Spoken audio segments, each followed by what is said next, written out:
Hey guys, so it's Tamara coming back at you with another video. Welcome back to my channel. In the last video, I touched briefly on vicarious trauma. And what I want to do in this video is talk a little bit more about vicarious trauma. And I want to talk about it, in terms of narcissistic and pathological liars. Because I think vicarious trauma can occur when you have watched someone intentionally attempt to destroy your life or somebody else's life. And I think what can happen is you can begin to show symptoms of anxiety, uncertainty, fear, confusion, depression, rumination, all of those things because you have witnessed the influence of a pathological liar and someone who has a personality disorder. So I just want to define some of these things for you a little bit, just so that we'll be on the same page. This will definitely be a shorter video. Let me put the benefits of this video for you right over here. The benefits for you is that you're going to be able to define vicarious trauma. You're also going to be able to draw connections between vicarious trauma and what I call toxic bonding with somebody who is a pathological liar and a narcissistic pathological abuser.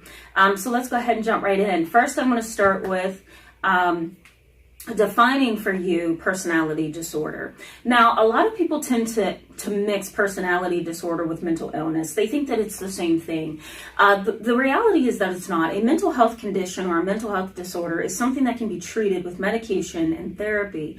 It's something that may be responsive to medication and therapy. It's something that can be hospitalized. It's something that can be treated. A personality disorder basically is a disorder of character. That's the way I want you guys to think of a personality disorder. It's a disorder of character. And what that means is this individual has developed certain traits, behaviors, thought patterns, and emotions to either protect themselves because their upbringing or environmental influences were so detrimental, or they have a genetic makeup that makes them the way that they are as far as character and personality traits. You cannot medicate a personality disorder, and it's going to be very difficult to counsel it because it basically is traits, right? It's inborn characteristics, inborn thought patterns that is going to be very hard to maneuver in therapy, and you certainly can't medicate that. So when you're dealing with a person who has a personality disorder, the best thing to do is figure out, how can I deal with this person?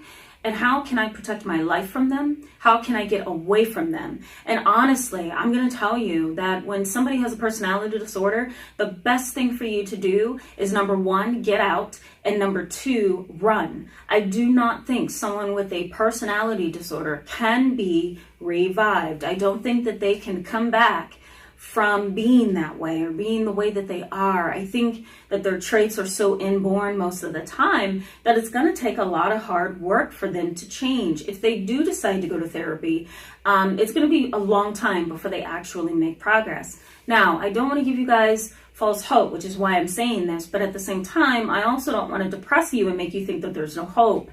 There is a small amount of hope for people with personality disorders. But again, for the most part, if I'm 100% authentic with you and realistic, it's going to be a lot of hard work. And the chances of somebody with a personality disorder going to therapy is slim. Why? Because I don't think they have a problem in the first place. So I want to talk a little bit about vicarious trauma and how this can affect you when you're in a relationship with someone who's narcissistic and pathologically lying, I should say. Now, vicarious trauma is the idea that you have been emotionally and psychologically harmed by watching the abusive, narcissistic, pathological lying individual harm other people. As I stated in the previous video, you could see that person either intentionally trying to harm someone else, or you could see that other individual intentionally trying to destroy somebody else, and then it results in your own anxiety or your own constant rumination. Now, rumination, and we put a definition over here for you, is something that tends to be a prerequisite for depression, right? It's something that comes before depression. it's usually the thing that predates the depression. It's that constant thinking over and over and over that something is not right, something bad is going to happen, or did I do something wrong, or what did I do, or how could this happen to me, right? It's that constant questioning of yourself and questioning of other things that tends to predate depression. But it also could be a trigger for anxiety, especially when you're dealing with somebody who's narcissistic, abusive, and lies. So vicarious trauma, if we're talking about trauma, if we're talking about emotional and psychological trauma, vicarious trauma is the idea that you have watched somebody else be traumatized and it has in turn traumatized you.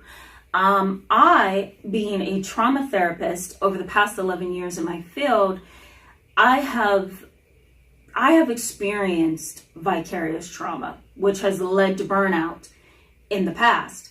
Part of that is because I worked in a hospital and a residential treatment facility with very, very, very sick, ill children and adolescents, and it wore me down. It burned me out. I saw lots of poverty, lots of abuse from family and staff. I saw a lot of systemic complications and pressures on families and children and teens. I saw a lot of need for rehabilitation, a lot of juvenile delinquency, a lot of narcissism, a lot of sociopathy, psychopathy. I saw a lot. And I worked in a hospital and a residential treatment facility for 3 years straight. And I will tell you that I burnt out, and I considered that vicarious trauma. I took a year off from my field just to recuperate. That's how much vicarious trauma I think I was experiencing at the time. So can you experience this if you're dealing with somebody who's narcissistic and who is engaging in pathological lying? Absolutely. Absolutely. If you're watching that person destroy someone else, if you're watching that person do things that is disturbing to you, you can begin to feel traumatized. You can begin to feel emotionally and psychologically overwhelmed, which can lead to your own burnout. So I think that's important to also keep in mind. All right, guys, thanks so much for being with me today. I encourage you to give this video a thumbs up if it was helpful to you. I encourage you to post comments in the comment section below. I'm going to actually link some more videos on this topic in the description box below, and I'm also going to pin it in one of my comments below, so stay tuned for that. Also, I encourage you to subscribe to this channel if you found this video helpful and would like to see more in the future. We're going to actually turn the dial now, and we're going to go to the next topic on the radar, which is, I'm not exactly sure what I was going to focus on. I think it was histrionic personality disorder. As well as we talked about relationships, we talked about abuse, but I do want to talk a little bit more about what I call toxic bonding, because I did mention that in this video and I didn't touch on it. So stay tuned for the video on toxic bonding and histrionic personality. That's going to be the end to our conversation on relationships, and we're going to start a brand new topic coming soon. So stay tuned for that. If you have a video that you'd like me to post or discuss, post it in the comment section below. I'm always open to new topic ideas, and I do hear you guys, so post those things. Thanks so much, guys, and I wish you all the best this week. I'll see you really soon. Bye-bye.